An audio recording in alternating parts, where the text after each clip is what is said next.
Thank you. Yeah, 6, 7 years. It's been a while. So I'm going to talk about time counts, but I'm going to talk about that actually at the end of my talk. But I am going to get one thing out of the way.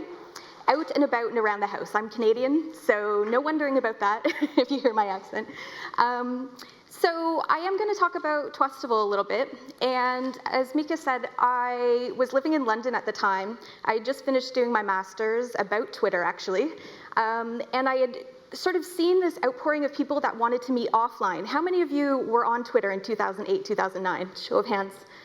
Okay, good. You're my people. So you remember Twitter was a little bit of a different time than it is now. It was much more community-oriented. Many people, it was pre-having Twitter on your name tag. That didn't even happen.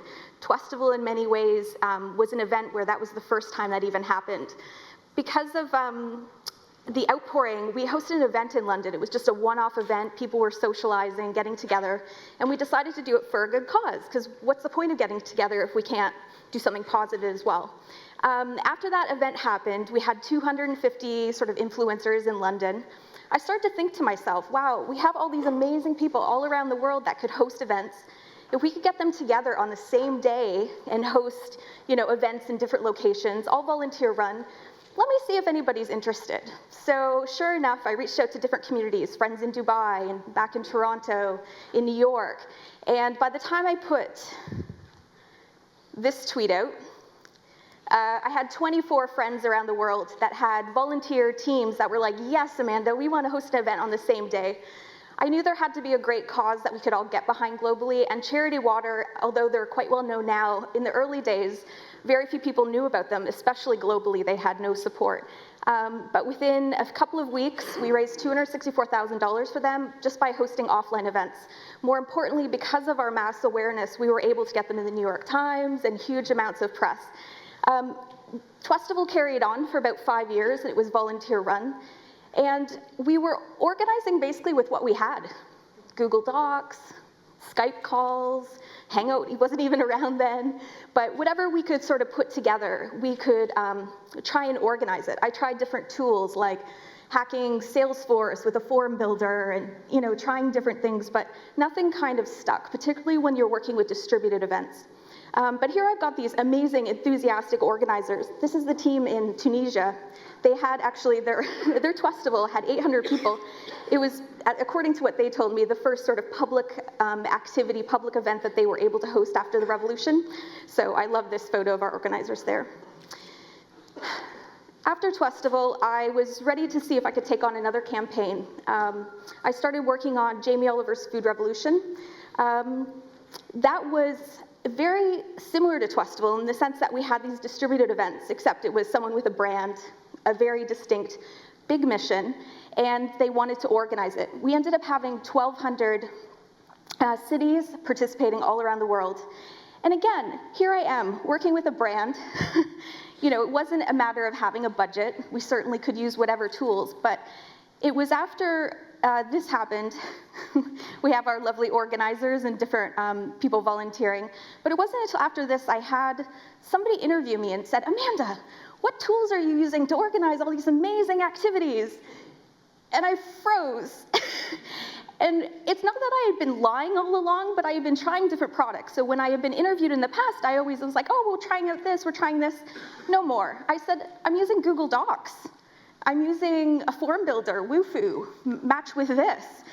And they're like, oh, okay, expecting, here I am, according top of my game. I must have some magical tools that I'm using to organize.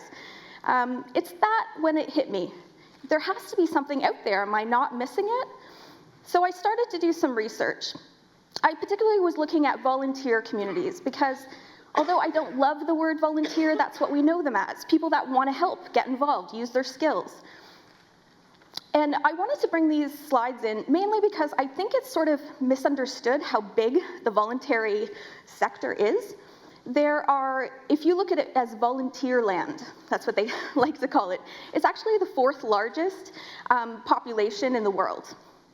And when you start to look at how that breaks down, 1/4 of people in the States volunteer. 2/3 of people are helping their neighbors. When you start to break that down, it's not so much about people that are volunteering regularly. There's lots of ways that people want to get involved, whether that's helping out at something like Twestival, of a one-off event, whether that's something more regular, whether it's something through their school, whether it's just contributing something and getting involved. It doesn't really have a one-shop model. It's a really flexible and interesting and somewhat demanding workforce. And that's the way I started to think about it. If we really want to get down to impact, 184 billion, and in the UK, actually the chief economist of the Bank of England, he equates it that the economy has about 50 billion pounds worth. So I started to look at this and started to look at what tools we could have. And when I started building when I started building Timecounts, I started looking at what are the things that I'm already using? Well, we need some contact management. We need a way to get people in, so there definitely has to be a form builder. We need a way to take an events platform, but have it very flexible and integrated. But then we also have to know, what are these people doing, and how can we continue to engage with them? How can we track and reward and figure out how best to make use of the skills that they have?